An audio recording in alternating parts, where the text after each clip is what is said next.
WBCB presents Pro Wrestling Weekly. The longest-running pro wrestling radio talk show in the history of terrestrial radio. And he's obviously Michael Cole. Call in with a question or comment at 215-949-3232 or 888-922-2149. Talking wrestling. Yeah. Because that's what this show's about. That's what we've been doing for over 16 years. No. It's about sports entertainment. And now here are your hosts of Pro Wrestling Weekly, Fearon and Lucas DeSangro. Will you stop marking out over there? Sorry. Move over, kid. I'm taking your microphone. You're shallow. You know that? I'm running on 2 hours of sleep. I don't remember what the hell I do anymore. Shut up!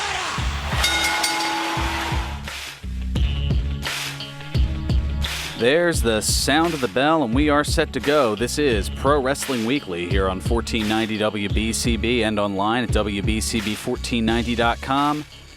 Fearon Derry here with you. Surprisingly solo. Okay, maybe not. No, Lucas is currently on assignment down in Paulsboro, New Jersey. There was a project that he was assigned to prior to the free show that is going on down there this evening. You can show up starting at 5 o'clock. The doors open, and you have the chance to meet among the stars of the MFPW, the current Ring of Honor television champion, Punishment Martinez, who is going to be in the house. So that should certainly be a lot of fun. Kind of hoping that Lucas could make it here, though, as yesterday was a rather noted anniversary, as it was 5 years ago yesterday that Lucas had joined the program. Yeah, that was his first day as the wonderful intern here, and I'll see if I can dig it up during the break here. Maybe pull up a little clip from way back in the day when he made his debut as an intern. Well, thought I had it on here, but I guess we'll have to kick that around and see here. Anyways, as you can tell, I sound a little down as compared to usual, and I think that's because of the first bit of news to get into here, and that's you know how I never like whenever we have to talk about wrestlers passing. Well, this past Sunday we had 3 in the same day. That's right, a trifecta of deaths to the pro wrestling world. And which of the 3 to start? I mean, all of them are tragic in completely different ways. Well, I guess this one will. No, I guess we'll save that for last to try to brighten things a little bit. So the one that really made headlines here was Brian Christopher Lawler, whom we had discussed following his arrest last week, and better known in WWE as Brian Christopher, as well as Grandmaster Sexay from the one-time WWF Tag Team Champions Too Cool. Well, he died this past Sunday after being found hanging in his jail cell and was observed to be brain dead. He ended up being rushed to a local hospital, and his life support was disabled after his father, WWE Hall of Famer Jerry the King Lawler, arrived at the hospital to bid his farewell. Now, we mentioned last week that the younger Lawler was arrested and jailed for driving under the influence and evading police. A preliminary investigation showed that the police did not suspect foul play in the death, and that's in part due to Lawler's fame. He was isolated in his own cell at the jailhouse. Again, Brian Christopher, or Brian Christopher Lawler, real name, dead at the age of 46. So that one's the one that, I mean, well, they all hurt, but in completely different ways, as I said here. Yeah, things. I talked a little bit about it on social media, and I thought it was just something with the entertainment field that tends to lead to people taking their own lives, and it's well beyond that. I mean, there are thousands, I mean, tens of thousands of suicides that occur on an annual basis just in the United States alone. So, I mean, I definitely want to throw this out there. If you feel like things aren't going great, there's actually a prevention lifeline that's 1-800-273-TALK. That's 1-800-273-8255. Help is definitely out there, and yeah, that way you're not part of something as tragic as that here. Well, moving on before I find a way to cause more trouble here. Also on Sunday, wrestler Frederick Seawright, better known professionally as Brickhouse Brown, died at the age of 57 after a 15-month battle with prostate cancer. He was known for working in the CWA, the Championship Wrestling Association, which also cross-promoted with Texas-based World Class Championship Wrestling, home of the Von Erichs. He also wrestled for the United States Wrestling Alliance before being active in the independent scene, primarily in the Tennessee and Mississippi areas, for 20 years leading up to his cancer diagnosis. And that USWA, the United States Wrestling Alliance, that was the one that was basically run by Jerry Lawler and Jerry Jarrett, Jeff Jarrett's dad, if I recall right. Now, strangely enough, this is what kind of throws me for a bit of a loop here. Brown was actually reported dead 9 days prior on July 20th, but that particular night he woke up and told his mother, who was awaiting the coroner, thinking that Brown was dead, that he was hungry. So, in a sense, literally coming back from the dead, but it was short-lived for only 9 more days, as this past Sunday he did pass, and his funeral is set for next Saturday, August 11th, which would have been his 58th birthday. Man. And then, last of all of them, WWE Hall of Famer who had passed away. WWE Hall of Famer and former WWF Tag Team Champion Josip Perisovich, better known professionally as Nikolai Volkoff. He died Sunday at the age of 70. Now, days earlier, Volkoff was released from a hospital in Maryland where he had been treated for dehydration and other issues, but the official cause of death has yet to be determined. Volkoff was notorious for being booed by the crowd, especially in the early to mid-1980s during the tail end of the Cold War and also the Iran oil crisis that were going on, as he was teamed with the Iron Sheik and managed by classy Freddie Blassie. And, well, to give you an idea, here's a clip from Madison Square Garden in, I believe this was 1984 or 85, as the pair were challenging for the WWF Tag Team titles, and Volkoff, well, he classically performed the Soviet national anthem. Ladies and gentlemen, Mr. Volkoff requests that you all rise and respect his singing of the Soviet national anthem.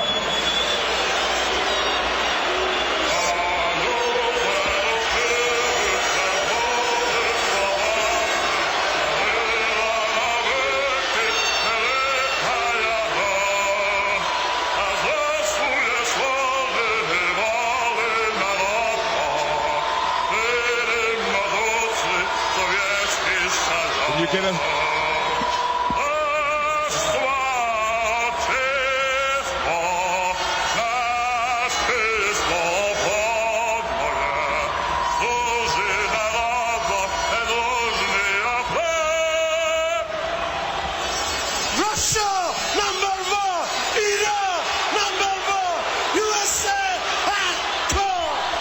Oh, the Iron Sheik kind of sneaking that in at the end.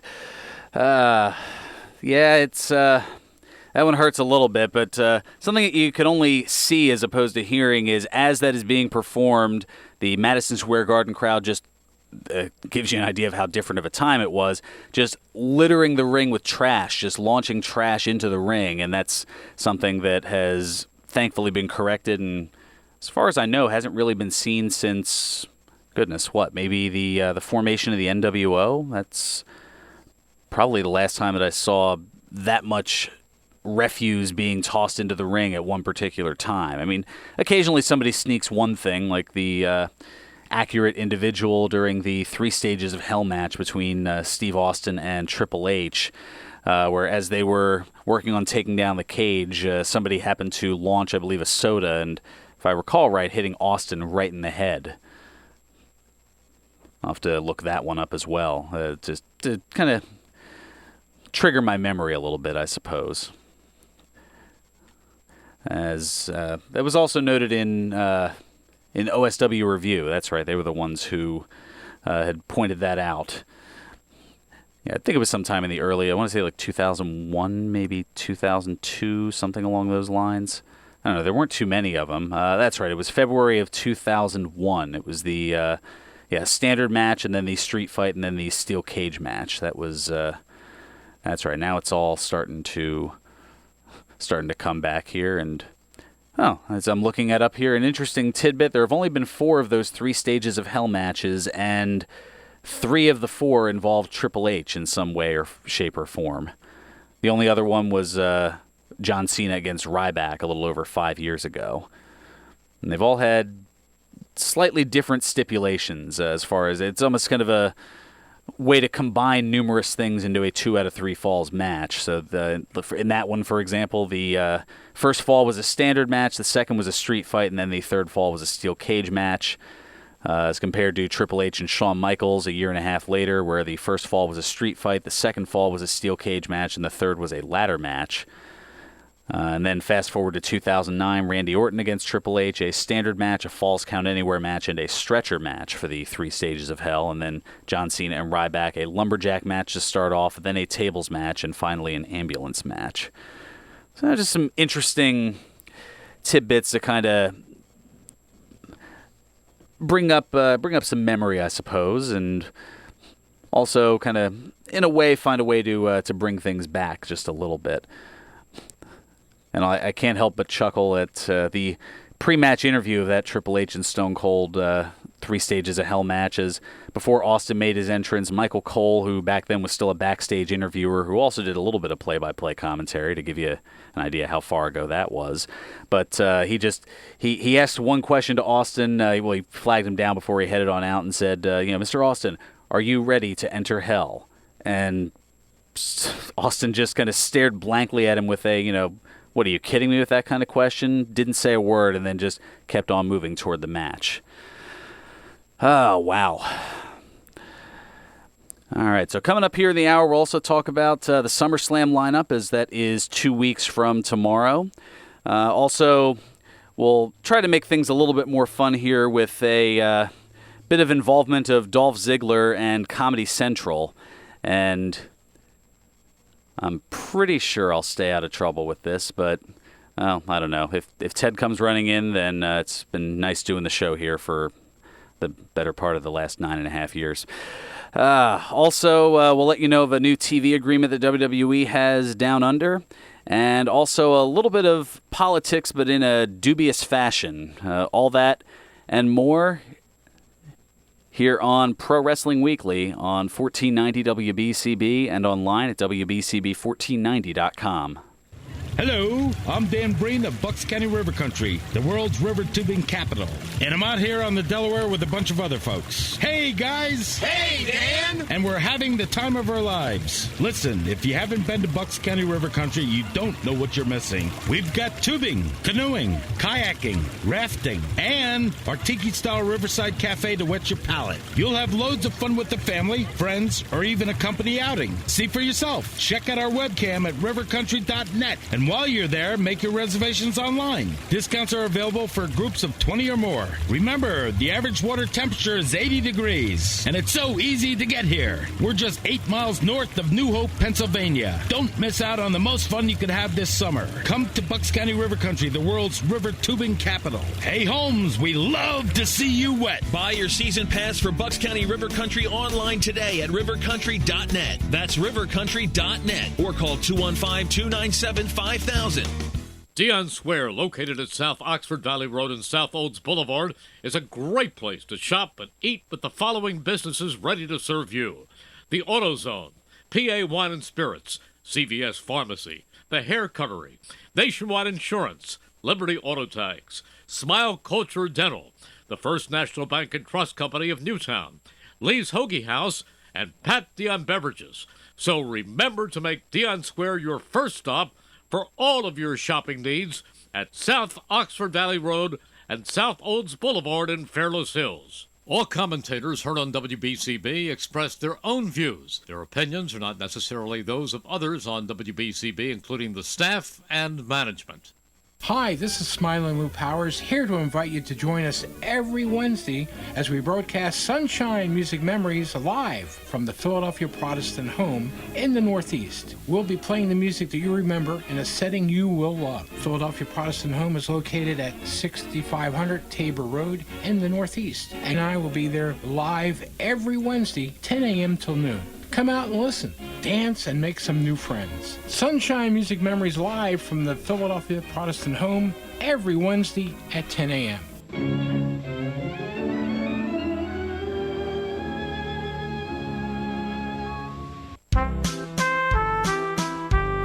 Win tickets to see the Phillies or Trenton Thunder from the Italian People's Bakery in Levittown. Just fill out an entry blank at the Italian People's Bakery in Woodburn and Oxford Valley Roads in Levittown. Weekly drawings to win tickets to see the Phillies or Thunder. The Italian People's Bakery, where everything is baked fresh on the premises, is open Monday through Saturday from 7 a.m. to 7 p.m., Sundays till 5 p.m. He's got the Luigi death stare from Fearon, so we might have to... I didn't give you the Luigi death stare. That's not true. You're breaking kayfabe. Breaking kayfabe. I'm going to break something else during this commercial. There we go. That's what I like to see. And now, more Pro Wrestling Weekly with your hosts, Fearon Derry and Lucas DeSangro. Are we getting into that controversy again? I know how it feels, and it's not fun. Welcome back to Pro Wrestling Weekly here on 1490 WBCB and online at WBCB1490.com. Fearon Derry here with you. Lucas is on assignment down in Paulsboro at the world-famous Monster Factory, and hopefully he'll join us next week. Kind of not fun that he's missing out on the anniversary celebration, and I got so caught up in taking a look at the that No Way Out, that accurate person who, just happened to hit Austin right on the top of the head, throwing some sort of I think it was a cup of soda or something like that. Just amazing and, I guess, impeccable timing for that fan, but you're still a jerk for throwing something into the ring. You shouldn't do that. Not good. Alrighty. Now, taking a look at some other news, notes, and tidbits and otherwise here. We'll get into the SummerSlam lineup a little bit later here. This is an interesting tidbit. So this past Monday on Raw, the rating, it hit the 2.0 mark for the first time since April 30th. As in, it got as high as the 2.0 mark, which is kind of strange considering...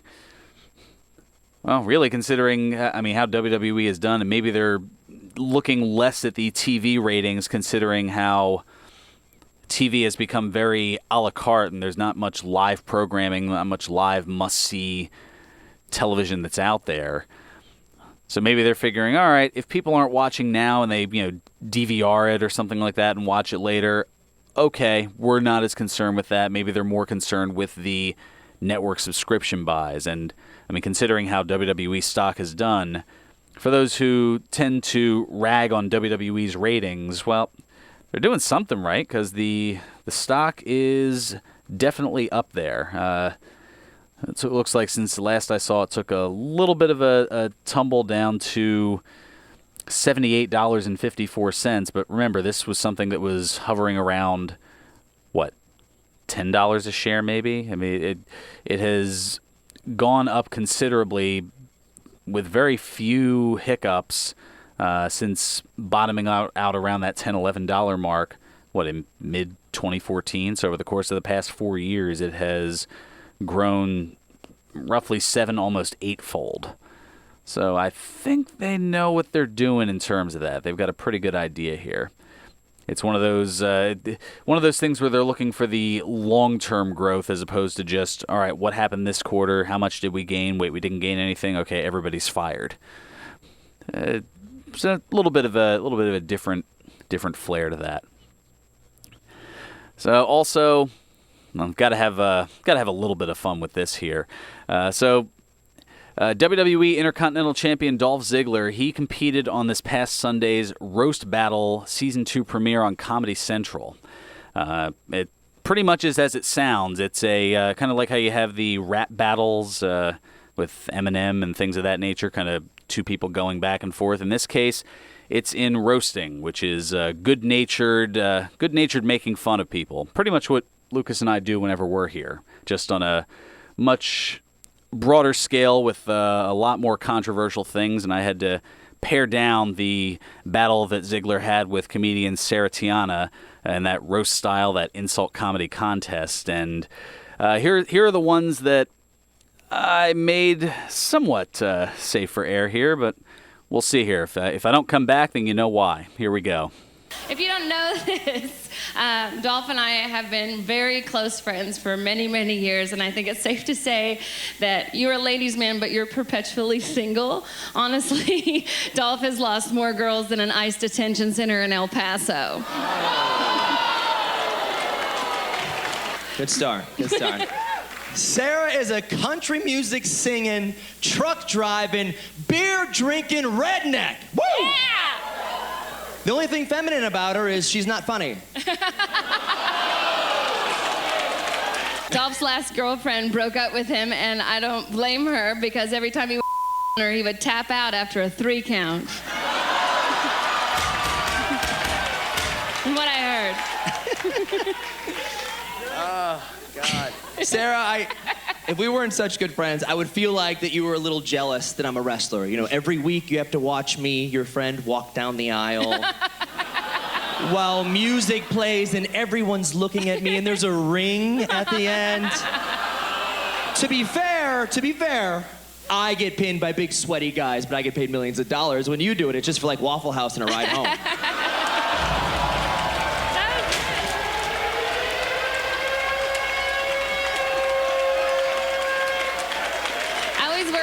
Dolph because he's had 3 concussions, so I'm always worried that he's gonna have CTE. But I know you're never gonna kill yourself because if there's one thing you don't have in your house, it's a belt. This might be the CTE and the concussions talking, but you look pretty tonight, Sarah. Oh, Sarah, I didn't know how intense this was gonna get. I didn't know if I'd have to bust out a super kick. But, I mean, I know in your act you say a lot, you know, you're not married, you're getting down the line, and just, I didn't want that to be the only time you ever felt a kick in your stomach.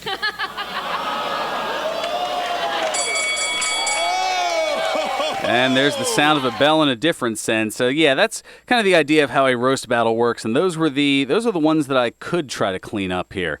You can only imagine some of the things that they said that definitely couldn't be aired, at least not here. Comedy Central apparently did, but what can I say? But Tiana ended up beating Ziggler by a 2-1 vote from the judges Jeff Ross, Nikki Glazier, and Anthony Jeselnik. Or Jeselnik. It's been a while since I've seen some of his comedy. I know they're all 3 of them are pretty well noted roasters from the various Comedy Central roasts and whatnot. So yeah, a little bit of fun on Ziggler's part. I think that might have been filmed before he had gotten the Intercontinental title, or maybe Spear was just going for the joke, and why let facts get in the way of a good joke? I suppose. Who knows? And in other news. Well, WWE announcing with Foxtel that they will extend their partnership into its 19th year, a new agreement to broadcast WWE programming live in Australia, including flagship shows Raw and SmackDown, as well as the WWE live pay-per-view events. I was going to say, WWE Network isn't available in Australia, so they have this deal, I guess, going? Interesting. Oh, well, I guess that's a market they won't be able to tap as of yet. So Foxtel's Fox 8 will continue to air Raw live at 10 a.m. on Tuesdays because it's Australia. It's a little different than here on the East Coast of the United States. And similarly, SmackDown live at 10 a.m. on Wednesdays. So, yeah, that is quick math here. That's, 14-hour difference? They're 14 hours ahead of us? Yeah, interesting. And also added in the deal for the first time, Fox 8 will re-air Raw on Tuesday nights in prime time and SmackDown on Wednesday nights in prime time. So that way, the Australians don't have to get off of work to watch wrestling. And Fox Sports will air 1-hour versions of Raw and SmackDown in prime time each week in Australia. Foxtel now will make both shows available on demand following their airings. So a pretty good deal and a lot of access for the WWE universe in Australia, and all things considered, a lot better than what we've got here. Although with those new TV deals, I don't remember hearing any reports about the shows being on demand following their airings, but that would be something that I think would be rather liked by the U.S. audience again, because some people, they don't necessarily DVR the shows, and they aren't necessarily able to watch live on a Monday night or Tuesday night. Maybe things will change when SmackDown rumoredly goes to Friday nights once they switch networks in the fall of next year. But still an interesting concept as far as the shows being available on demand. Usually with the WWE Network, I think it's, something like 6 weeks after the fact is when they put them up on the WWE Network. So you tend to be a little bit behind. At least I think so here. I'm quickly heading on over to the WWE Network here on the phone, just out of curiosity and seeing how exactly that all works. Technology, it's a fun thing here. Here we go. So in ring, and let's go down to Raw replays, and the most recent one is from July 2nd. So it's about a month behind as far as the replays of Raw being put up on the WWE Network, whereas this is going to be pretty much right after their airings. So, well, let's see. It is winter in Australia at the moment. Well, I don't know. It might be a pretty long flight, though. All right. Also, oh, wow. WWE is promoting an event in an NFL stadium. But no, it's not a WrestleMania or anything like that. Florida Hospital, the exclusive hospital of the Tampa Bay Buccaneers, is excited to partner with WWE superstar and Tampa Bay philanthropist Thaddeus Bullard, better known as WWE superstar Titus O'Neil. And they're going to be presenting the biggest back-to-school bash in the region. That's going on today at Raymond James Stadium, again, home of the Tampa Bay Buccaneers. And it runs until 2:01 this afternoon. Interesting that it's 8:01 to 2:01. It's a free event open to the public, so those of you listening in the Tampa area, you can head on over there, but on-site registration is required. And, I mean, what can I say? Just more awesome charity work from an awesome person in Titus O'Neil. It's a really good thing to see here. And we've got another fun tidbit here, something that's been talked about in wrestling circles over the course of the last couple of days, as there is a new mayor in the town of Knox County, Tennessee. That's gotta be Kane! That's gotta be Kane! Yeah, we've been talking about it for the last couple of years as Glenn Jacobs, better known in WWE as Kane, and also before that as the fake Diesel and Isaac Yankem DDS before that. But Kane has been very heavily involved in politics and discussing politics and things of that nature, and opted to run for mayor. And, well, lo and behold, he actually was able to do so. It's another example of somebody in professional wrestling transitioning over to the political world. He won 2/3 of the vote in Knox County, beating Democrat Linda Haney. He ran on issues like keeping taxes low, improved infrastructure, and transparency. So he is the second WWE star to win public office in the United States, following in Jesse the Body Ventura's footsteps when he became governor of Minnesota. Prior to that even, he was elected mayor of Brooklyn Park, Minnesota back in 1990. So I don't know. Will there be a similar path for Kane? Will we be talking about, well, that'd be interesting, Governor Kane. Well, Governor Kane doesn't sound so bad, as long as there isn't pyro that goes off when he makes an entrance into a meeting. But yeah, I mean, at this point, Kane's in-ring career, it's still going on, and at this point, hey, kudos to him for still having matches. I mean, he's 51 now, but also looking at the post-in-ring career and doing things pretty nicely, all things considered. And no, considering even though Trump was heavily involved in WWE, he's certainly not a WWE superstar by any means, as he just had the numerous appearances as a celebrity. So just in case those were going, oh, what about? No, not in this case. But yeah, congratulations to Glenn Jacobs or Kane, and good luck on your mayoral run as things go on here.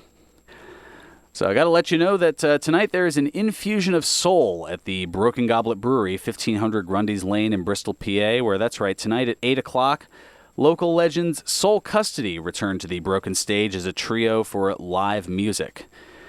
Don't forget some of the other weekly features, including Sunday Bloody Marys and Bloody Flights, as well as Brews from noon to 5. Tuesdays bring Jackbox.tv on the big screen, and it's free to play from your cell phone. Wednesdays bring Open Mic Night with Brian Bortnick, and Thursdays have the house musician Mike Estabrook, who plays tunes and has the new Esta Bingo, which can help you win chances at a quarterly jackpot that also is split up with a local charity. Fridays bring live music from a variety of acts, and Saturdays are a hodgepodge of events, including the live music tonight. Sometimes it'll be games, sometimes it'll be movie night. It always is shaken up there. And then there's the brews, a bunch, but currently on tap. You've got the 2018 Bubba's Tea Bag, the Under Her Spell Saison making a return, the deceptive beers as it clocks in at almost 9%, but still tastes rather fantastic. Also, the Gyroscopes and Infrared IPA, the Pineapple Sweet Stash. That's their wheat beer brewed with pineapple tea, so you get all the pineapple flavor but none of the sweetness. Also, the Steinbeiser's Buried Treasure Cream Ale. That's going to be like a lot of the domestics you're used to, but made with love. Also, the Tom Bombadil, the Farmhouse Saison with wildflower honey added, as well as the Yin Yang Oatmeal Stout. So those are just a few reasons why it's always a good time at the Broken Goblet Brewery, 1500 Grundy's Lane in Bristol, PA. Broken Goblet Brewing, the semi-official brewery of Pro Wrestling Weekly. Please enjoy responsibly. So coming back, we'll talk the SummerSlam lineup, also get into the Mae Young Classic, as a few more of the names have been announced, and I believe that they have the full 32 in scope. So we'll get that going for you. Plus, we've got room for your calls as well at 215-949-3232 or 888-WBCB-1490 or 888-922-2149. I'm Fearon Derry. Lucas is not here, although I see the phone ringing. Maybe that's him making a cameo appearance on the day after 5 years to the day in which he was involved in the show here.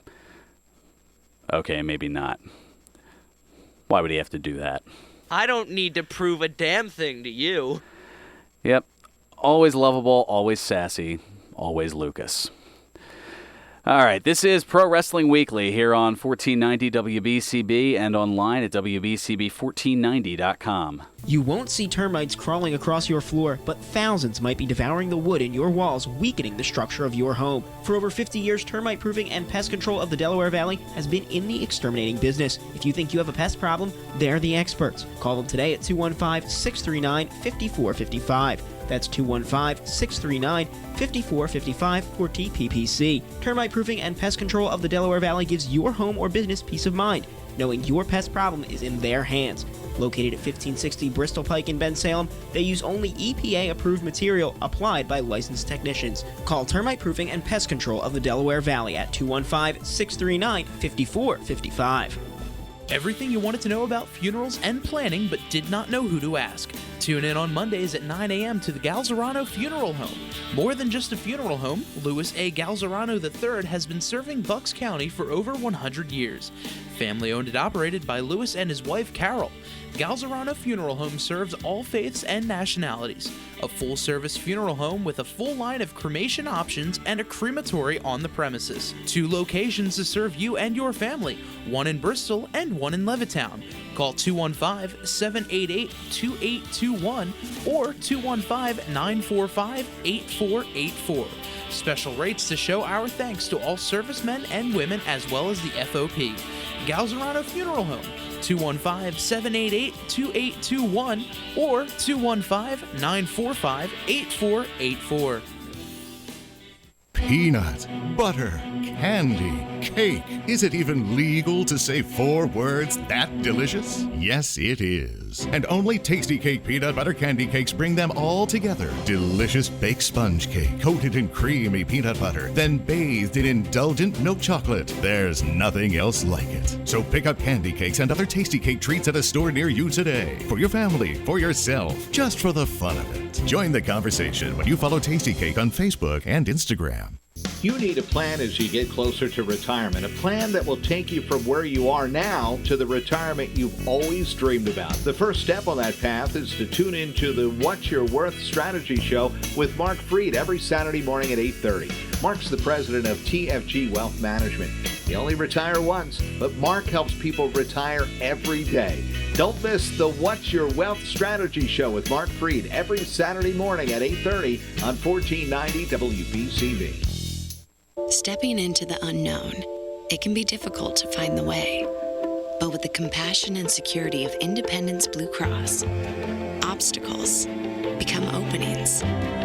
As we have for nearly 80 years, Independence will continue to light the way. With the card accepted in all 50 states, giving you the power to shine forward to whatever awaits tomorrow. Independence Blue Cross. Live fearless. Pro Wrestling Weekly presents Today in Wrestling History, August 4. On this date in 1997, WCW Monday Nitro aired live from Auburn Hills, Michigan. In the main event, Lex Luger defeated Hollywood Hulk Hogan by submission to win the WCW World Heavyweight Championship. On this date in 2003, WWE Monday Night Raw aired live from Vancouver, British Columbia, Canada. In the main event, Eric Bischoff pinned Shane McMahon in a no disqualification match.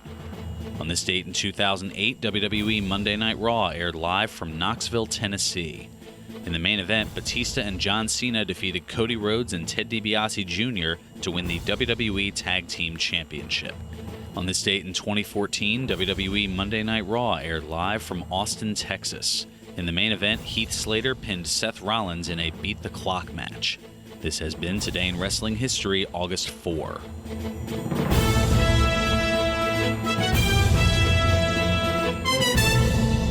Welcome back to Pro Wrestling Weekly here on 1490 WBCB and online at WBCB1490.com. Fearon Derry here with you. Lucas is not, but at least for the moment, as he was on assignment down at the Monster Factory gearing up for tonight. But wanted to bring this out here, had to do a little bit of digging here, but we're turning the clock back. Wow, 5 years and a day to August 3rd of 2013. And this rather noted debut from this rather high-pitched 15-year-old punk kid. We got all kinds of fun stuff here, including a new wrinkle to the show. That's right, we have an intern. Yes, and one who actually knows and is willing to talk about a lot of different things in professional wrestling. We have Lucas. I've been calling him the Prodigy because he certainly has a lot of knowledge, not to build him up too much here. I don't want to put too much hype out there, but he reminds me a lot of me at 15. Which means you probably haven't done a lot of dates so far. You had to curse the kid, didn't you? Yeah, I know. Oh, jeez. But Lucas, all fun and jokes aside, although we're going to get back to him really quickly, I'm sure. Welcome to the program, and get ready for a lot of fun. Thank you. They don't call him the best color man in the business for nothing, folks. He ain't a color guy, is he? Oh, wow. I forgot Nick Cataldi was a part of that there. Man, the memories just keep on a-flowing here, and... well, even though he was a little nervous at the start there, a little bit later in the show, some of the seeds were definitely planted for the banter that we know and love today. Number 20, you have a potentially dangerous urge to jump off ladders. I've thought about it. No. I did not. My dad and I used to do yard work with him. I used to, after what I did. I didn't jump off the top of the ladder. We were at the side of the house, but I did what I had done was I got up 3 spokes because I was little, but I did the Shawn Michaels thing. But okay, like the leaping splash that you see in the highlights on Razor Ramon. I was smart and landed on your feet, and then just did a barrel roll, and I'm just yay! That's about exactly with nothing to break your fall. We're gonna block SmackDown for a little bit, Lucas. Okay, Dad.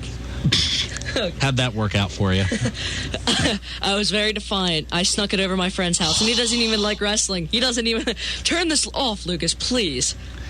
Wow. Oh, that's right. That was the signs that you're a wrestling fan. And it was some sort of a hilarious kind of mock thing as far as some of the absurd things that you would do that others wouldn't necessarily.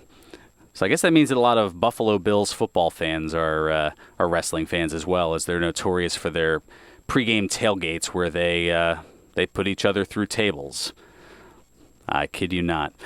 All right, let's break up the insanity and try to bring a little bit more decorum to the program, and who better to do so than the man with the look at the local scene, Ed from Northeast Philly. Ed, welcome to Pro Wrestling Weekly. Good afternoon. Did you know Sheamus and Cesaro wrote a book?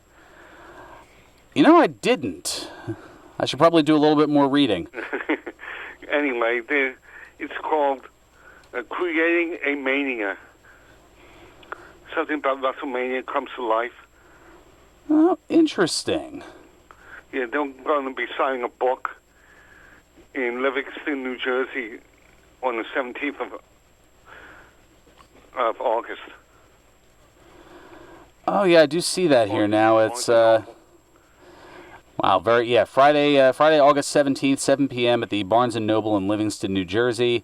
And they're going to be signing copies of the new book, Creating the Mania, an inside look at how WrestleMania comes to life. Starting at 7 p.m. Yeah, it should be should be a good one there. And I was gonna say I happen to be off that day. I don't know. Well, we'll see. Maybe I'll make that trek up there. See how things go. Trish Stratus and Amy Lita Dumas and Booker T will be at Monster Mania in Cherry Hill that weekend too, the 17th to the 19th. Oh wow, it's time for that again. It feels like we just had Monster Mania and it's already back all over again here. I think that was Comic-Con you're thinking of. Well, they all flow together. I know that there's Comic-Con, there's TwitchCon, there not to be confused with my co-host, the Twitch.tv thing. Always have to preface that anymore, the stuff that I'm doing for them now. But yeah, I know that Monster Mania usually have that over in somewhere over there in Jersey. It's at the Crown Plaza Hotel. Okay, same place that they do the Lord of the Rings events. Yes. Or Lord of the Ring events, I should say. Legend of the Rings. Or Legend of the Rings. I'm getting all kinds of confused here. I'm all that reading of the Broken Goblet stuff. I'm in nerd mode because they have the Lonely Mountain series, which is an annual release that they do every December of Lord of the Rings inspired beers, and they had a test batch that they had recently thrown out there. It was one of the Broken batch. They called it the Broken Lonely Mountain batch, and I guess I had that on the mind. I don't know. Legends of the Ring, though. You are correct. CZW in Voorhees, New Jersey. Next Saturday at 8 p.m. Joe Gacy and Joey Ryan on the card. Oh, Joey Ryan's on the card. Very nice. And possibly maybe Bulldozer might make an appearance. Yeah, that certainly is always plausible. Here, Combat Zone Wrestling, business as usual. Yes. I'm looking at here the Wired Championship match, Zachary Wentz against Myron Reed. Joey Ryan, oh wow, this, oh man. These two personalities, and this I think alone would be worth the price of admission. Joey Ryan against Anthony Green, all good Anthony Green. He's somebody who I've seen kind of grow through the ranks, and it's been a little while since I've seen him at the factory, and he has grown a rather interesting mustache since then. Oof. Also, Casey Navarro is going to be on the card there. Okay, against Jordan Oliver. That should. Ooh, wow. Okay, there's a lot of fun stuff going on with that. And tonight there's a doubleheader at the arena, starting at 4 p.m. Evolve and then Progress at 8 p.m. Oh wow! I didn't realize Evolve was making their way here. Oh yeah, Evolve 108 and 109 return to the ECW arena. Interesting. And, well, yeah, 109 is going to be from Melrose, Massachusetts, but yeah, Evolve 108, that's coming up. Ooh, wow. And that, man, if I didn't have to go down to the factory, that's another one that would be worth going to, as Matt Riddle against Shane Strickland for the for the third time in a hardcore war. Evolution's WWE pay-per-view, their tickets go on sale in a couple weeks for the pay-per-view in Brooklyn, not Brooklyn, Long Island. Oh yes, the Evolution all women's pay-per-view. That's right. I'm used to it being the Nassau, the Nassau Memorial Coliseum. I know they have a new name for it. I think NYCB Live or something like that. But yeah, that'll be up in Uniondale, New York. Asbury Park has next coming up August 17th at the Convention Center. And the Heatwave Tour is in August 10th in Salisbury, Maryland. Yeah, they're hitting different parts of the Northeast. Yeah, that same Friday the 17th, the NXT is at the Asbury Park Convention Hall. 7:30 p.m. bail time for both shows. Yeah, definitely some good stuff there as well. And Atlantic, I think this is a raw taping or a live. Atlantic City is August 20th for WWE. Well, it's hard to say. I think it's going to be a WWE live event that'll probably it'll have those not featured on television, I would imagine. But they're going to be debuting at the new Hard Rock Hotel and Casino. That's going to be good. And two more things. August 11th, Super Crazy Pro Wrestling comes to the Homespring Boys Club with a 5:30 p.m. bell time. And this is different than the wrestler named Super Crazy. Yes. This is a. And they're doing a New Moon Rising the next weekend on the 18th. Huh. All right, so things getting pretty involved in Northeast Philadelphia. And also Chicago next weekend, too. I know how they'll line up in front of me. That should be... Yeah, I'm kind of curious as well here. Looks like I'm working on bringing it up now here. As that is going to be, yes, Chikarasaurus Rex, A Deadly Secret. That'll be next Saturday at 3 p.m. And, well, it doesn't look like it has the card lineup of any sort, at least. Oh, wait, if I click on event details, just goes back to that. Okay. So it doesn't have anything necessarily promoted for that, it looks like, but it's certainly something to check out. Reserve front row seating $30 and general admission is $20. ECPW's card in Brooklyn is postponed due to rain. Anybody going up there, listening on the internet? Oh, goodness, yeah, that's... Mother Nature has not exactly been kind. Yeah, it's been lousy all week. Rain, sun. Yeah, it's one of the challenges of weather is sometimes it creates a little bit of havoc here. So they'll announce. That's a shame about Nikolai. Yeah, I mean, a shame about all three of them. I mean, all in different ways. I mean, Nikolai, okay, he was 70 and, and was having dehydration issues, although we don't know what the actual cause of death was. But, I mean, Brickhouse Brown with the stage 4 prostate cancer, and, I mean, Brian Christopher with, what can you say? I mean, taking his own life. Yeah, It's certainly not fun by any means. I don't know. It's one of those where I have to report it, but at the same time, I don't like talking about it. Yeah, but I know it's a necessary evil. Yeah, that's about it. It's almost time for birthdays. Yeah, I was gonna say we're quickly coming up on it here. I may have to postpone SummerSlam till, or at least the lineup until next week, or at least I can. Sorry to go over the time limit. No worries. See, these things they kind of happen here. Oh, actually, yeah, I may have to because I forgot there was one other thing to mention here regarding our friends over at George's Cards and Collectibles. So I'll do that in a second here, and then get to the usual spot here that we tend to get to at that time of the show. So, yes, the places to get action figures, replica title belts, sports memorabilia, banners, and more is at George's Cards and Collectibles, where there's a super signing event coming up on Friday night, August 24th from 7 to 9 p.m. at George's Neshaminy Mall location. You'll see WWE Hall of Famer Paul Ellering, as well as former WWE stars Oksana, Kelly Kelly, D'Lo Brown, and Ken Shamrock. So all those coming up on August 24th. That's just a little under 3 weeks from now. Definitely want to check that out. Now, George's has 2 locations for all of your cards and collectibles needs. Their original store at 7755 New Falls Road in Levittown, and in the Neshaminy Mall in the movie theater wing. For more information, go to georgescollectibles.com and follow George's Cards and Collectibles on Facebook. So, all right, we do have a little bit more time here since that took a little less than I thought it would here. So the quick look at the SummerSlam lineup so far, 9 matches set. We've got the SmackDown Women's title, Carmella defending against Becky Lynch.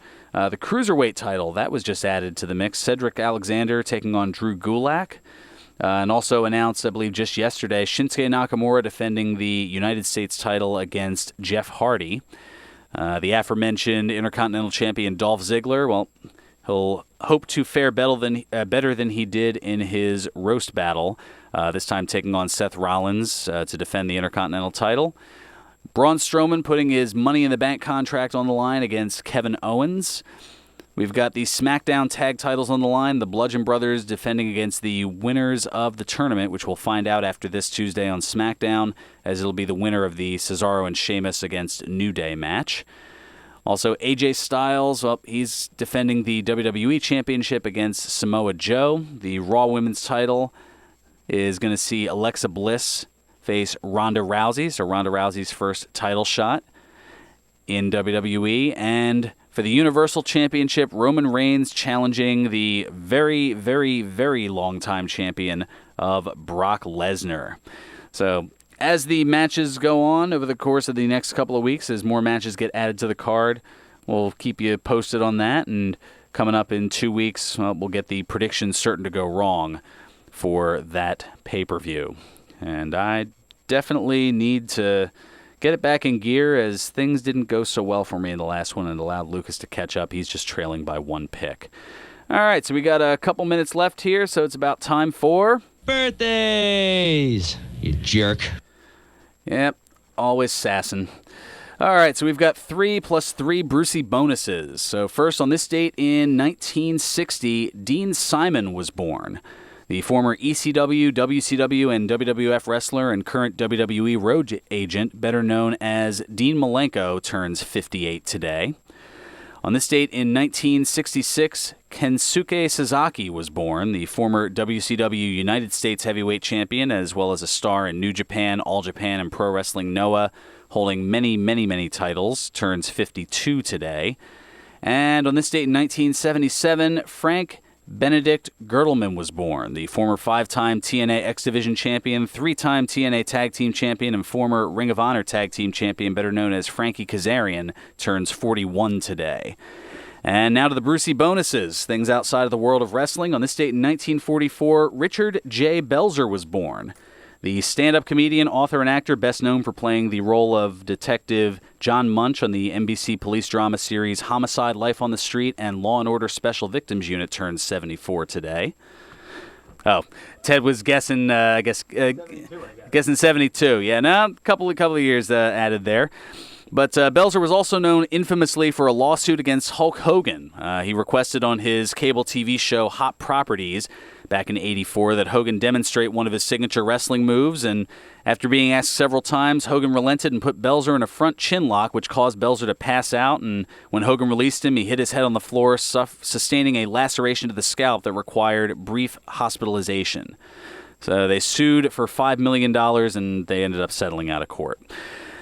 Oh, man. On this date in 1961, Barack Hussein Obama II was born, the 44th President of the United States from 2009 to 2017, and first African-American to serve as president, turns 57 today. And those are facts, so saying anything outside of that might get me in trouble, so I'll just leave it to the facts. And finally, on this date in 1962, William Roger Clemens was born, the controversially dominant Major League Baseball pitcher who has the third most all-time strikeouts with 4,672, won a couple of World Series championships, and has a record 7 Cy Young Awards for Best Pitcher in Major League Baseball. He turns 56 today. So that's going to do it for me. I'll be heading on down to the MFPW Arena for some good times. Play us out, Nutsy. 1 o'clock and all's well.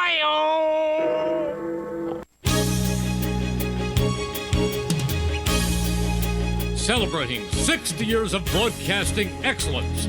We're 1490 WBCB, Levitt.